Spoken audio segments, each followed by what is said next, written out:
Kesaktian penting. Kalau lek nandur koyo ngene. Lah piye? Nek kan yo kasir sing iki ganti ketek. Ketek oke. Yo kok yo. Sampai yo. Sing salah men kuwi wae apa keteke? Ya wong ngene. Kok iso? Ya nak ketek iki bener dikirim jangan ya orang kusai digoni hilang terus gedane. Ini sing ngalok ketek apa ya? Ya ketek ya ketek ya. Lah iya. Ya ketek dasir. Ini nek kita dibejel itu ya apa-apa. Padahal sakti lho aku ki kok kemalingan terus. Lah kuwi kok apa ya? Irus. Lah irus iki piye? Iki irus sakti. Lah terus jenenge irus, barang cilik kang nggo ngilangi barang sing arus. Oh, contohnya alah contohnya.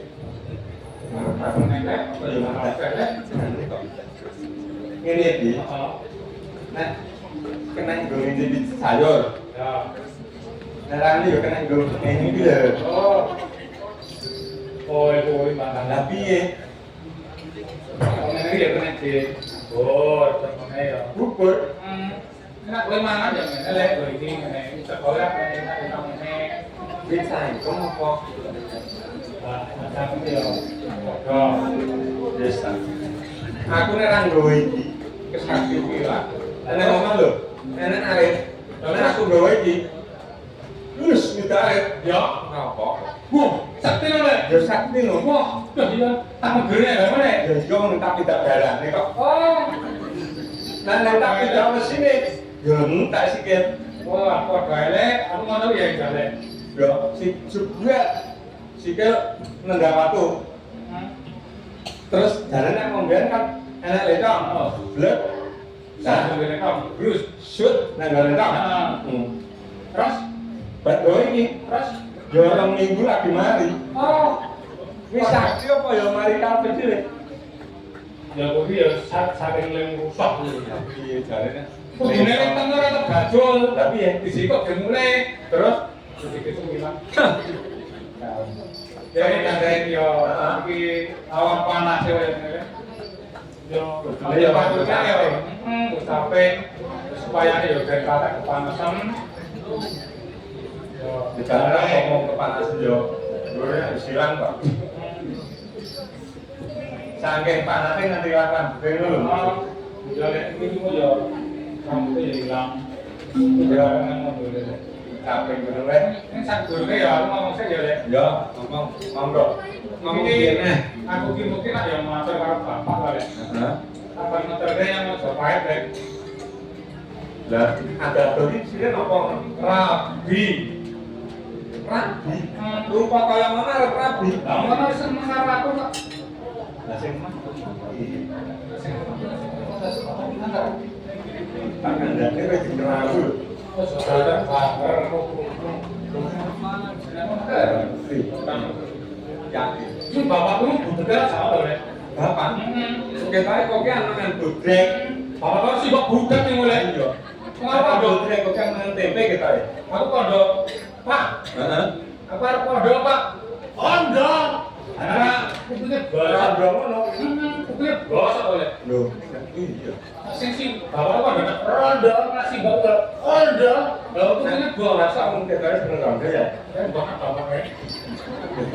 Kafe yang ini kasih kata berangkat. Itu tak ada kayak Iki aku arep rapi sudah tak kandane tukang ngejar aku ngono lho. Oh iya sesuk ya. Aku arep rapinya mau supaya. Ya, terus karo Dewi Sekar Kemuning rek. Bapak yo kenal Sekar Kemuning, padahal kowe wis mesen finansiasi wong itu lho. Lah wong kono wis ngoyak-ngoyak aku lho. Kemuning ngoyak-ngoyak kowe. Heeh. Terus nek goyake apane lho? Lho kok yo ora patut. Aku iki membungi wis ngipi yo, Rek. Kuwi kok ngipi. Ya terus ndak Ini bakale dadi kasunyatan, Rek. kok iso? Heeh. Aku gak dengar Kemuning. Lah, gak kira aku orang mau bae. Nek ngipi. Heeh. Nek kok ngipi ora ora ya lele. Wes ngene Rek. Piye? Yo. Dadi ngawe ya nang mau bae. Heeh. Panase kono yo. Karo derek aku Rek, karo kecampingan gunung. Ayo, tak dereke.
Tanganmu ya kene Rek. Bablas. Nah, Wes penak. terus ini. Nek cinta nek Rek. Mari kakek kersane ngalah. Hari ya Rek. Kuwi kumat nek.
Vậy nên mà người kia nung loạt rau cái xô bôi à.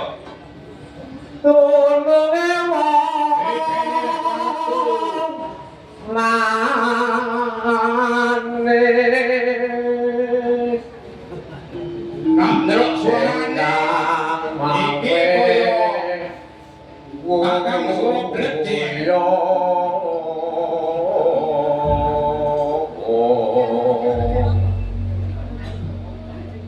Gonku ngerasa ake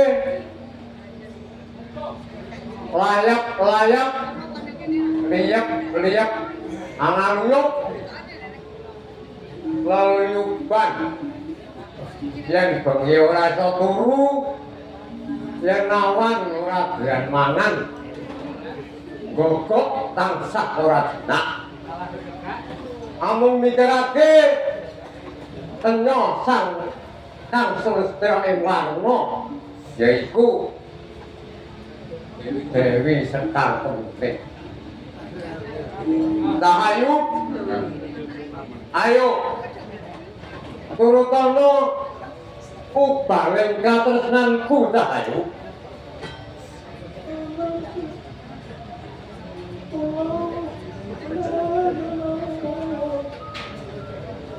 Sawaragang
Iki gorong loro ning ngasih.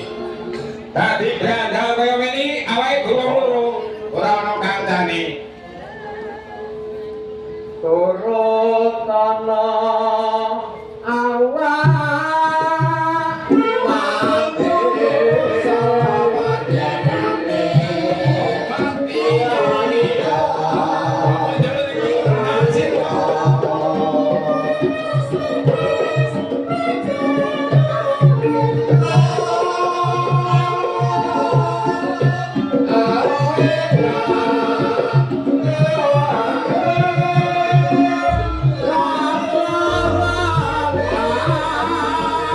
Yo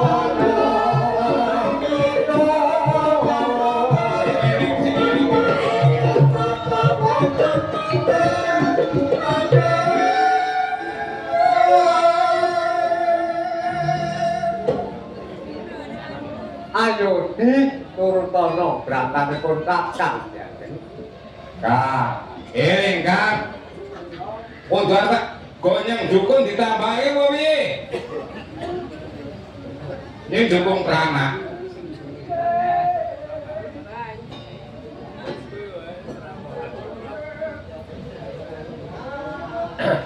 Yang kowe ora manut karo aku tak rudha paripeksa ya. Aja ngono ya Kang. Elingo, kowe iki gar mangan apa? Bar mendem apa piye? Paling gur mangan pakai gatel ngomong. Gendar waksa raja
Kang iri.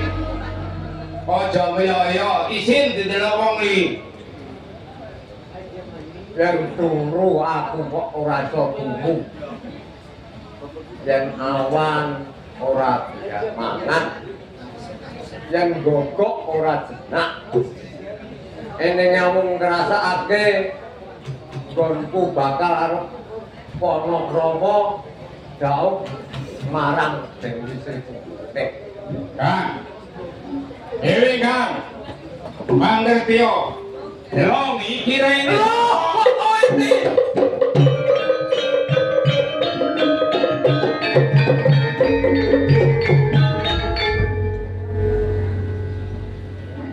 Iki awake dhewe arep lungguh ae ora ana.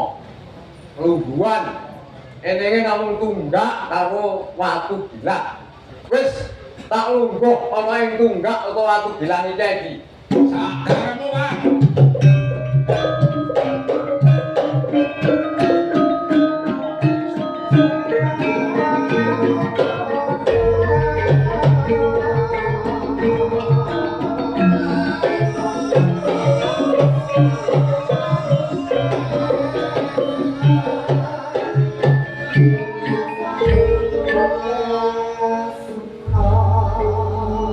Kang ngapar tekon karo kowe Kang.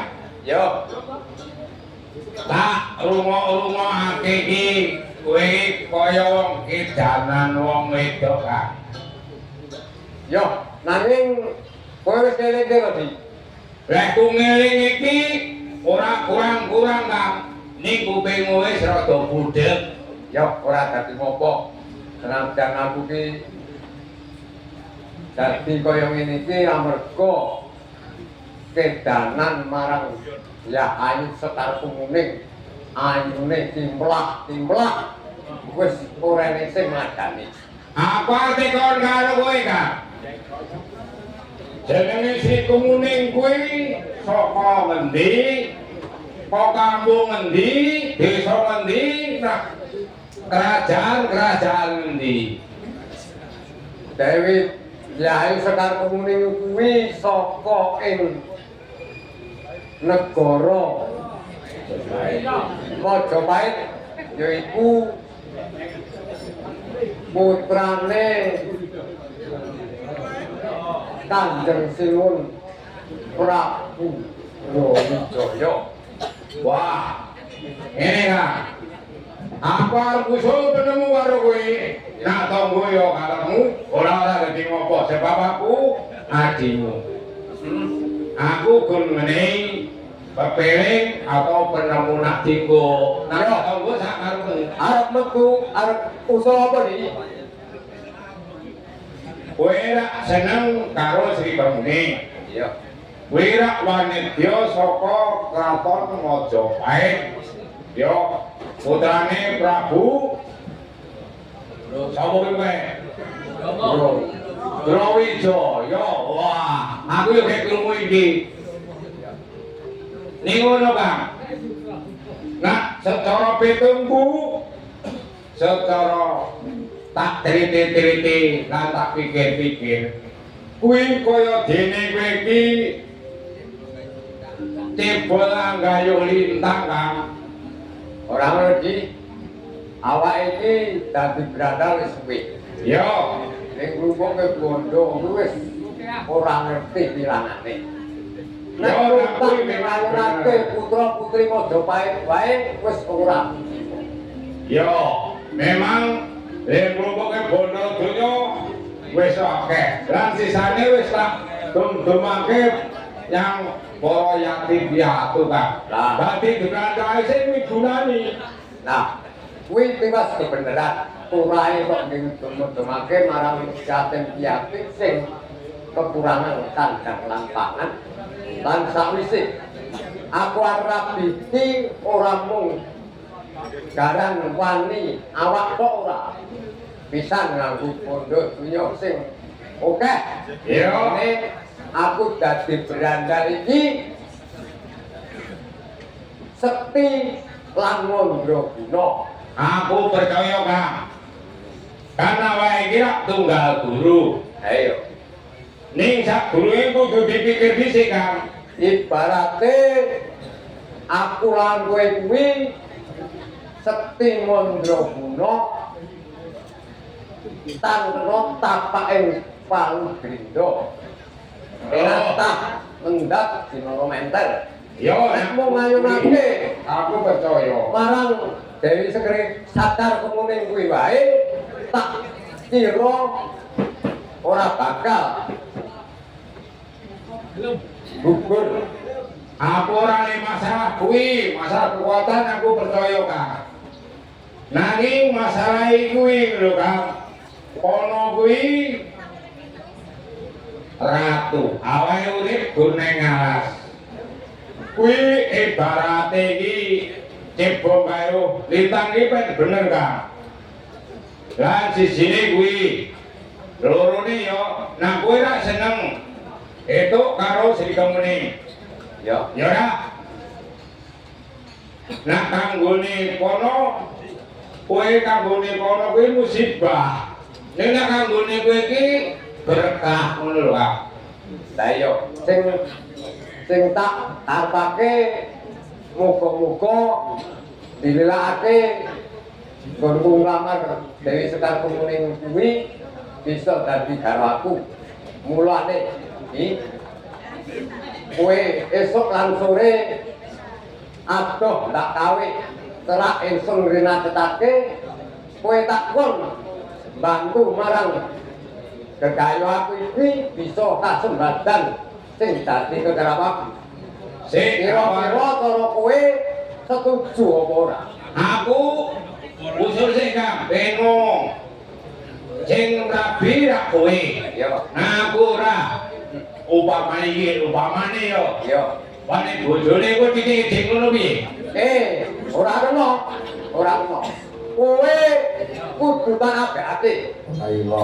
Yen aku rabi, besok kowe tak abekake, aku kang minang gambir suwe.